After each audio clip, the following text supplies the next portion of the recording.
Now, as Americans continue voting in the presidential election, whose D-Day is Tuesday, the 5th of November, it is the 538 Electoral College members that will eventually determine the winner of the presidential race. NTV's international affairs reporter Duncan Khaemba, who is on the campaign trail in the U.S., has more on how the election is won. Thank you, Zainab. Having looked at the key issues that will be a determining factor in this election, and then having looked at some of the key states or the critical battlegrounds or the swing states, then how is the electoral system of the United States of America? Take a look. The presidential race in the U.S. is always highly competitive between Democrats and Republicans, who pull all the stops in order to emerge victorious. Nonetheless, despite being a national office with its registered citizens voting, the final and decisive vote is done by designated members of the Electoral College in each state, known as electors. America has a total of 50 states, and each state is awarded a number of votes based on its population. For instance, California, which has the biggest population of 39 million people, has the highest number of Electoral College votes, being 54, while Vermont State, with the smallest population of 647,000, has 3 votes. So when Americans vote in any presidential election, they actually vote for who their state shall vote for.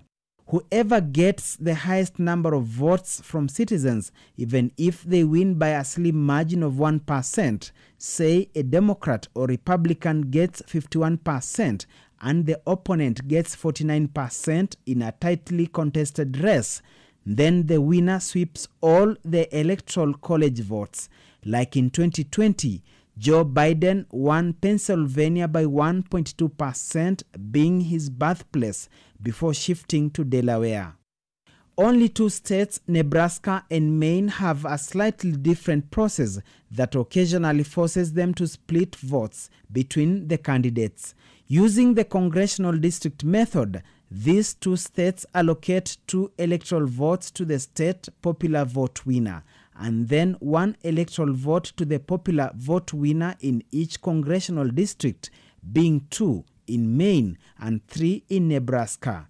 This creates multiple popular vote contests in these states, which could lead to a split vote.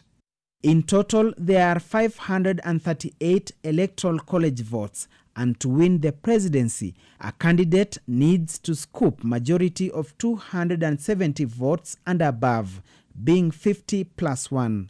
With Democrats and Republicans holding traditional stronghold states of 226 for the blue and 219 for the red electoral votes, respectively, it is the battleground states or swing states, also known as the purple states, that sway the outcome, depending on where they will lean when the political pendulum rests.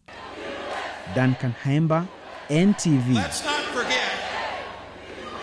That is the electoral system, or how the elections will be decided here in the United States. For the candidates, they are not resting, this being a critical phase in their campaigns ahead of Tuesday, big day, or is it the big night in America? Today, Donald Trump of the Republican Party will be here in Pennsylvania and then later on go to North Carolina and Georgia. Remember, Kamala Harris was in Georgia on Saturday, and today she will be in Michigan. It gets tighter and continues to get tighter and tighter. My name is Duncan Khaemba for NTV in Pennsylvania, United States of America. Back to you in studio. All right, thanks, Duncan.